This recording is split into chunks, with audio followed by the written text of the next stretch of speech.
Welcome, everyone, to today's LinkedIn Live. I'm Drew Schlussel with Wasabi Technologies. And today, for a special holiday treat, we're going to talk about defense in depth for your Wasabi cloud storage. And really, this is about enabling account security features. Let's go to the next slide. So, in the cloud, when you are securing your data, there really is, in my opinion, two distinct set of features. One is about securing your data. And those are features like data in flight encryption, data at rest encryption, and object lock. And this is just to name a few. And of course, we support all that.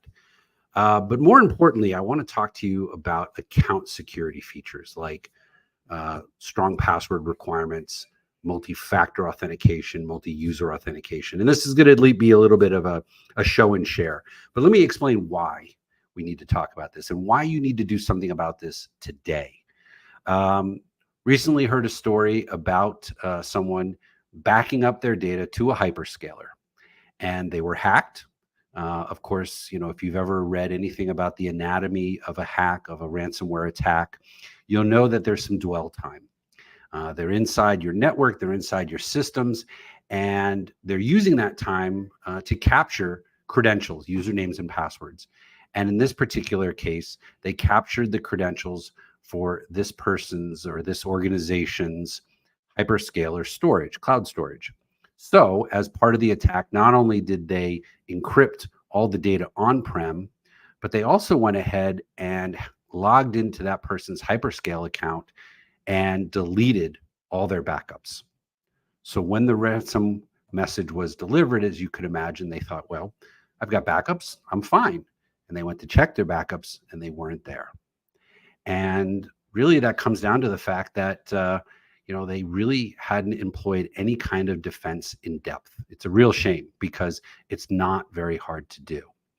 And yes, we're going to talk about password requirements.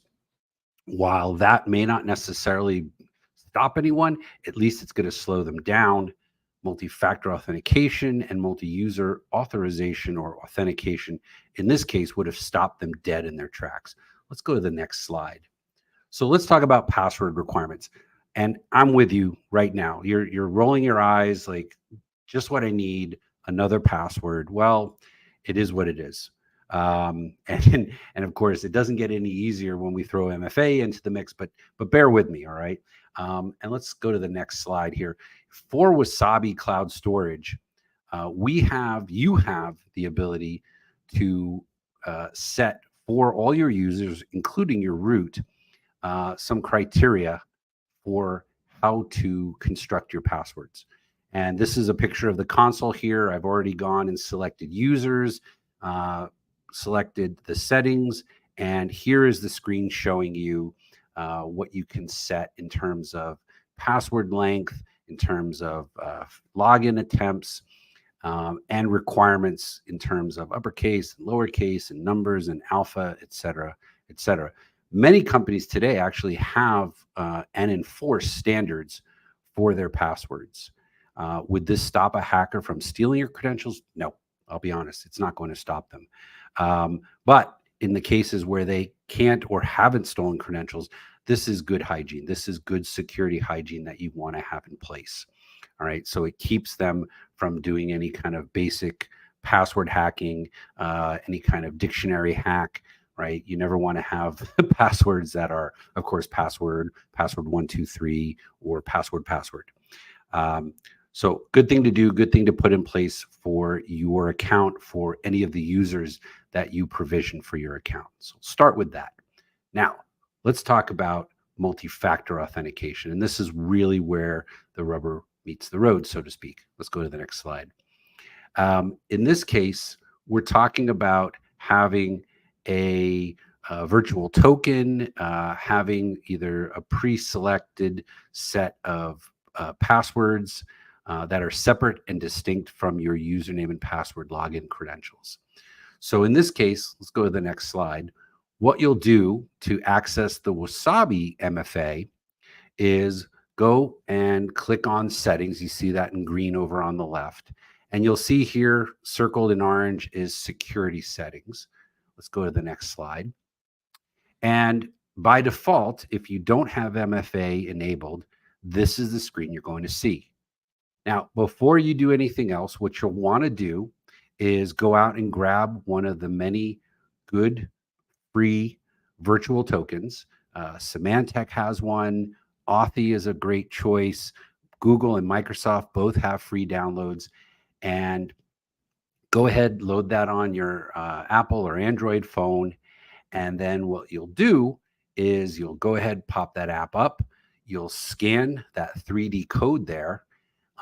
It will then give you an authentication code. You put that authentication code into auth code 1. You're going to wait for about 30 seconds and you'll get another code. You'll put in that second code and then you'll click on below. It's grayed out at the moment because we haven't turned it on. You'll click activate virtual MFA.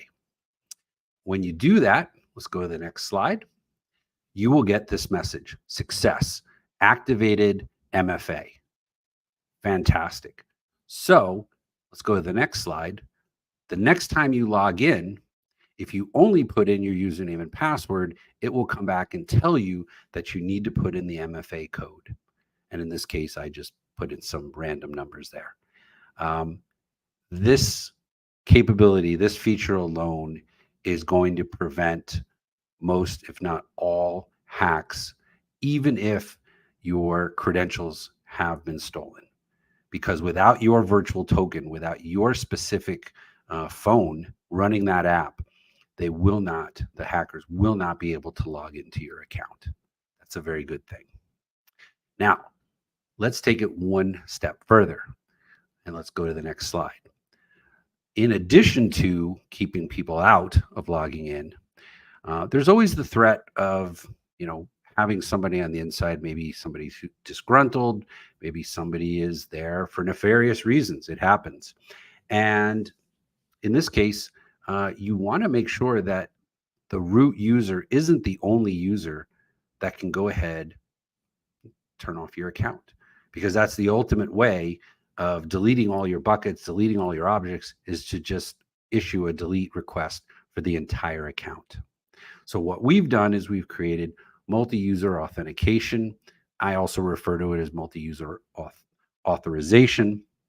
Some people call it, the two-key missile launch. In this case, we actually can have more than two people involved in establishing the quorum for the request. And what you can do, let's go to the next slide. Again, go back to settings and now go down to the multi-user authentication tab. And here it says to go ahead and add a security contact. Now, caveat here is that any security contact that you add has to have an email address in the same domain as you, the root user for the account. And that's to make sure that you aren't just, sending it out to random email addresses that you also control yourself to make people think that you've improved the security when in fact you're just creating a security leak. So let's go to the next slide. What you'll do then is you put in the security contact. You notice here it says that the email of the security contact must have the domain, and it's blanked out there because this was my account. But it's the same domain. In this case, I have a Gmail account. That's the only security leak I'm going to tell you. And it's got to be, within that same domain. Under activities, currently the only activity that is supported is the delete account. Little bit of a preview. We are looking at some additional security elements that we can add into this. But for now, let's just focus on the biggest, baddest one, and that is account deletion or malicious account deletion.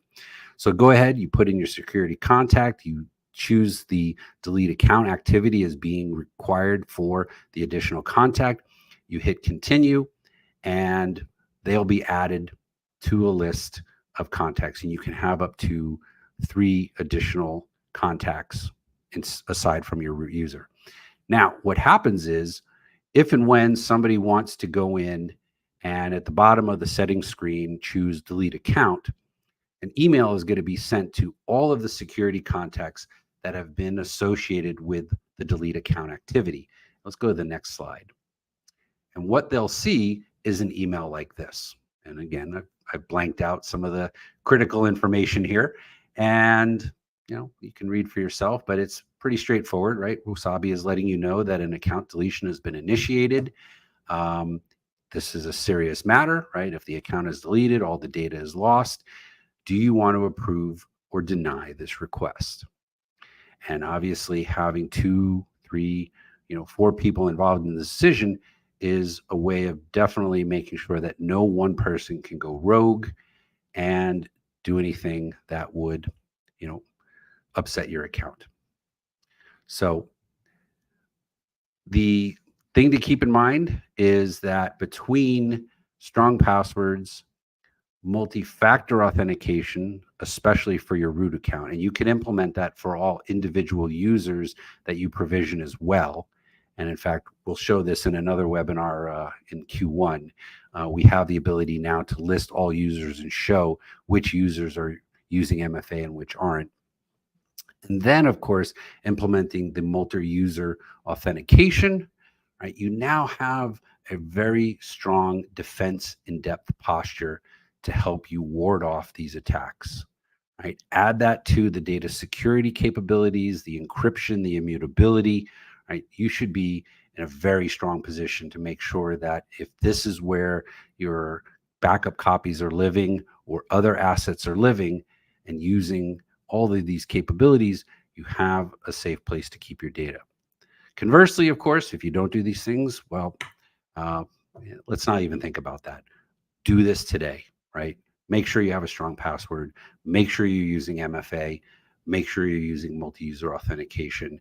Protect your accounts. Protect your data.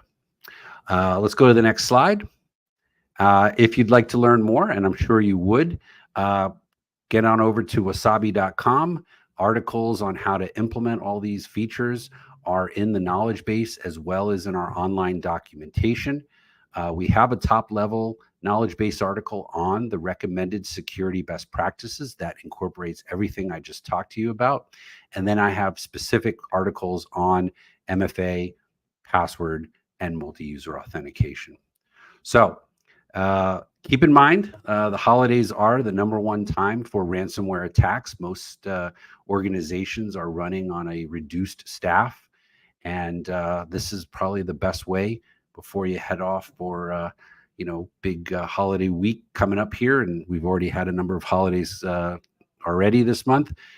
This is going to be the best way to not only protect yourself through the holidays, but into 2024 and beyond. So thank you for your time today. It's been a pleasure trying to raise and elevate the consciousness around security and how Wasabi supports that. And appreciate your time, and take care. We'll see you next quarter.